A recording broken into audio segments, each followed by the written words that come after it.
So somehow we find ourselves in a vehicle again equipped with launch control, and it might not be the vehicle you're expecting. So to activate launch control here in the 2025 Hyundai Sonata N-Line, you want to do a few things. Number one, you want to make sure that you have your custom drive mode or the My Drive mode set as Sport Plus in the infotainment system. So once you select My Drive with the gear selection, you want to hold down the traction stability control button for a few seconds, shuts it off entirely, and then you should be able to, at this point, steering wheel straight, seatbelt buckled, all other criteria met, mash your left foot all the way down the brake, right foot all the way on the gas, and it should say launch control ready here in the gauge cluster. So let's go ahead and see if that works. You can adjust the RPM and let go.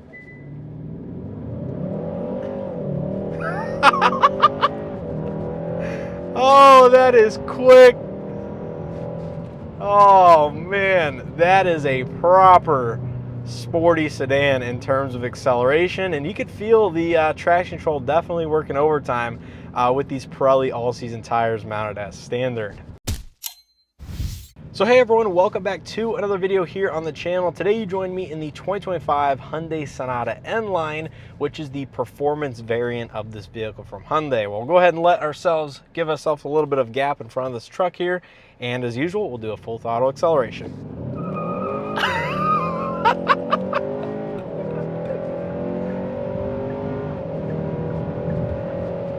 Underneath the hood, you're going to find a 2.5 liter turbocharged 4-cylinder paired to an 8-speed wet dual clutch transmission, putting out 290 horsepower and 311 pound-feet of torque, and as you guys probably heard, through the front wheels only. Now you may have also heard the active sound design, which is an augmented noise pumped into the cabin here in the windshield wiper cowl, which can be adjusted on the infotainment system, have it set on the medium setting, but it gives this powertrain just that much more of a throatier note coming into the cabin. Even if it's not necessarily real, it does make it sound better. And you know, given the vehicle has launch control, under ideal conditions, I would not be shocked if you could get a sub 5-second 0 to 60 with this vehicle, especially if you throw some nice grippy summer tires on it. Over the last week with this vehicle, I've certainly been very satisfied, very happy driving it. And it's the second time I've had this powertrain from Hyundai here on the channel for a full week. The first time was the 2025 Hyundai Santa Cruz XRT. Actually, I take that back. It was the 2023 Santa Fe Calligraphy they sent me, which was the last generation Santa Fe. So this is the third time I've had this powertrain on the channel. And I think this vehicle is ultimately going to be the one that matches its kind of sporty characteristics the best, including that dual clutch transmission, because it doesn't have as much weight to lug around. It's tuned slightly differently. I just think it is the one that matches. Out of all three vehicles I've driven, this is the one that matches the dual clutch best, but that doesn't necessarily mean that I love the dual clutch transmission in a daily driver like this one. Given the fact I do have experience with the 7-speed dual clutch in my personal vehicle, but we'll touch on that a little bit later here in this video. Now, as usual, starting out with my visibility behind the wheel of this generation Sonata, it's actually quite good. So having the seat all the way down in its lowest position nets you fairly good visibility. You can't actually see any of the hood in front of you. You have door-mounted mirrors with a little bit of glass between the A-pillar and the mirror itself to give you additional visibility here on the left and right side of the vehicle. The mirrors themselves are adequate in size. They're not overly big, but they match the sedan size and the body style that it is quite well. Of course, standard blind spot detection. And then looking over your shoulder to the left and right hand side, it's actually a chunky B-pillar on this side, so I'm not gonna lie, there is a little bit of interference right there, but you can see out the back window. And then of course, looking at the rear view mirror, there's plenty of visibility. Actually, the headrests go almost low enough to not intrude on any of the rear glass itself. So driving this vehicle behind the wheel, I have no drivability issues, but I will say this pillar is a little bit on the larger side of things. Now, in terms of ride quality and suspension tuning of the N-Line, it does get some changes from that of the standard Sonata. Now, I don't believe Hyundai's ever noted what suspension tweaks in terms of spring rates, dampers, anything like that, differences from that of the standard Sonata in terms of its stiffness, but there's a number of changes just like that of my Elantra GT N-Line versus the former Elantra GT Sport, where they stiffened up the spring rate, gave it different damper tuning, they changed up bushings for the engine, transmission mounts, made those stiffer. This vehicle obviously does have the launch control enabled, all of those things. It just makes for a very well-rounded driving experience behind the wheel from a comfort and sporty dynamic. It's not so sporty that it takes away from the comfort element at all, especially when you talk about these seats, but it is different enough from the normal Sonata in the wheel tire setup, those damper, the suspension tuning, the engine bushings, transmission mounts, all that stuff is different enough that it gives it a more fun to drive nature, which is ultimately the goal of Hyundai's N-Line and N enthusiast brands, is to differentiate the vehicles from that of its normal vehicle, if you will. And many have argued over the years that the N-Line should have been a Sonata N, but I would argue it belongs more in the N-Line side of things. It's just Hyundai over the years has diluted the N-Line to be not enough difference from its normal, I guess, commuter daily driver version of that vehicle, say in the Tucson N-Line, for example, or in vehicles such as that, whereas the Sonata got those actual changes like my personal Elantra GT N-Line did to justify its N-Line badge versus Hyundai diluting the brand over time. But going over here, my bumpy section of road as usual, it's comfortable. There's no complaints at all. You feel the bumps. It does a fantastic job dampening, isolating you from these bumps. And it is a little bit warmer outside. The suspension's probably a little bit softer than some other vehicles I've tested recently on this, but as a whole, comfort inside the Sonata is truly very good, even in its sporty variant.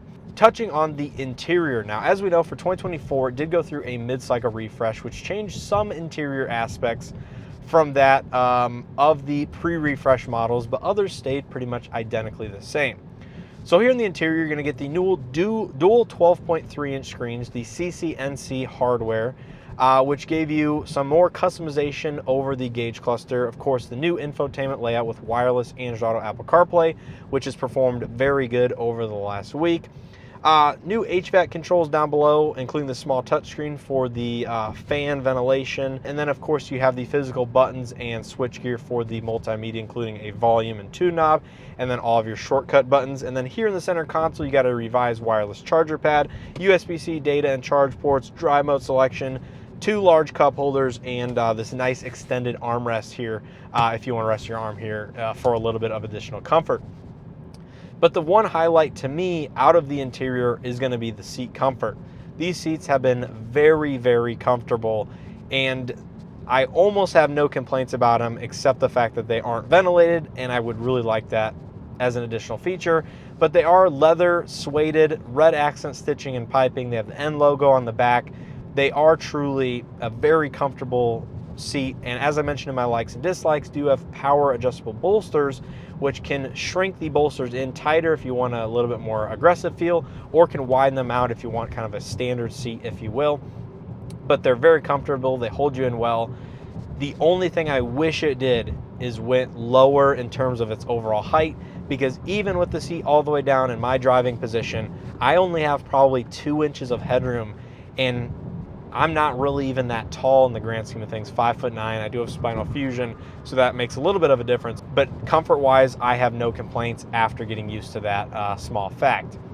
Now, speaking of that interior refresh that Hyundai did, a lot of those changes pertained only to the dashboard and only to the center console. If you start to look around the interior, including on the door panels and things like that, they're kind of the exact same as the outgoing Sonata N-Line. And you see where the dash meets the actual door panel or the door card, it doesn't necessarily match and give a cohesive feel on the cabin.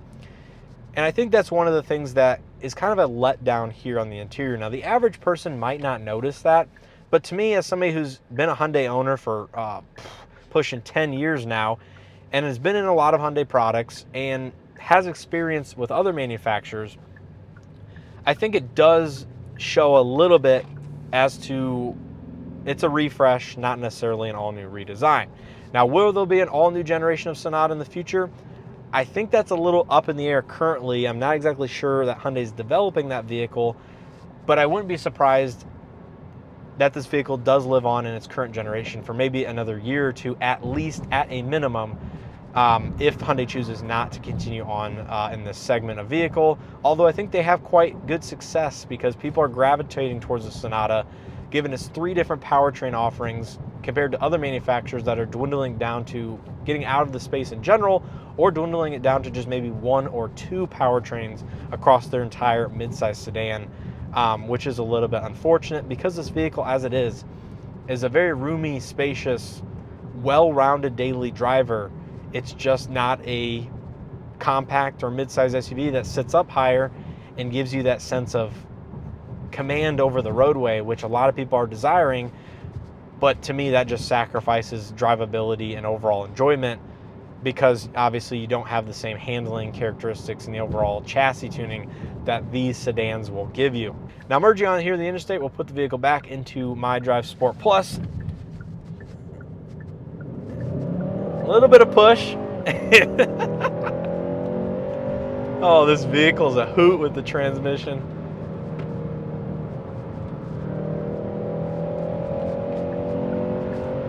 Now, activating the driver assistance and safety suite inside this vehicle is very easy. Of course, it does come with highway drive assist. It says smart cruise conditions not met, probably because the traction control's turned off. And there we go, it is activated.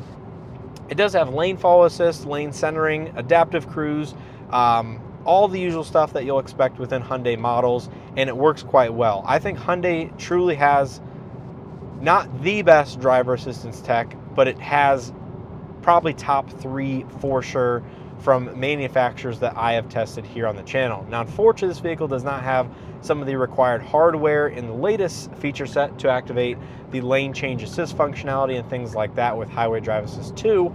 But the standard Highway Drive Assist with the built-in navigation, the lane follow, all that stuff works very, very well. And as you can see here inside the vehicle, it does not have the forward attention monitor system, which is a plus in my opinion, because that system can be a little bit more naggy than that of the average driver assistance without the driver attention monitor. Nonetheless, road noise inside the cabin with the Pirelli Performance All Seasons are pretty good. I would not hesitate to want to take this vehicle on a several hour journey whenever. I mean, it's just that comfortable ride quality. Wind noise inside the cabin, it's all muted quite well, and Hyundai did a very good job isolating people from, I guess, ambient conditions. Now, in terms of fuel economy over my last week with this vehicle, well, I haven't been driving it 100% to get the best fuel mileage, but it's saying 18.5 mpg with the way that I've been driving in pretty much full city driving, a little bit more aggressively at times. And I would not be surprised if you saw low 20 mpg on a daily driver basis if you did not push this vehicle and accelerate very hard in it. But other than that, I would say everything has been fairly pleasant and nice with the Sonata N-Line. As I mentioned again in some of my likes and dislikes video, I have had some issues with the proximity entry system being a little bit delayed, laggy, or not sensing the key fob correctly. So that's been a little bit frustrating. The wireless charging pad, I've had to flip my phone around in orientation to get the sensor to actually behave itself and always continuously charge the device. But as somebody who owns a Hyundai N-Line product and has for the last 5 years, I think the Sonata N-Line is a perfect N-Line product from Hyundai, and is really what they should strive to do inside of some of their other product lines that they want to slap the N-Line badging on. Now, in comparison to some of the other mid-size sedans in the segment from, say, the Toyota Camry, which I do have experience in the 2025 model of that vehicle. Of course, as we know, it's a hybrid, either front-wheel drive or all-wheel drive only for 2025 and onwards. Hyundai still offers the hybrid powertrain in their vehicle, albeit it's only front-wheel drive. And I think as a whole in this segment of vehicle, Hyundai does a very good job offering consumers options. And I think at the end of the day, that's why the Sonata still remains a very solid option in their lineup of vehicles. So they offer the consumer choices for what they may want to drive on a daily basis. And I think at $37,000 as equipped in this vehicle, it's really not a bad value proposition. Is it missing a couple features that I would want at this price point? Yes. It does not have 360 cameras. It does not have parking sensors, no ventilated seats, no heads-up display. It doesn't necessarily need all of those, but I think like the camera system, for example, kind of should be expected in today's day and age with the prices of technology and with the feature set that they offer on the Sonata. I think I'm going to leave it at that. Let me know what you guys think of the Sonata N-Line down in the comment section below. Would you guys buy one? Do you own one? Do you want to add any additional feedback? If you own either a pre-facelift or a post-facelift version of this generation, definitely help anybody out that is currently looking at this vehicle on the market. And I don't think you can actually go wrong getting one. But I will say the 8-speed dual clutch is something that you will have to get used to. I have not had any performance hiccups in this vehicle with 3,500 miles on it. But I will say, from seeing posts online about it, past recalls and issues with this transmission and other models, it is something to consider if you're looking at purchasing one of these. So like I said, let me know all your feedback down in the comment section below. I want to give a huge thanks to Hyundai for sending out the Sonata N-Line for me to spend a full week with and give you guys my overall impressions and opinion. Super fun to drive, can't go wrong. You will be doing a lot of one-wheel peels, especially if you turn traction control off, but I think that adds a little bit to the enjoyment factor of this vehicle. So with all that being said, I appreciate continued support here on the channel. If you guys enjoyed, hit that like button, subscribe if you haven't already, and with all that being said, I hope to see you guys in the next one.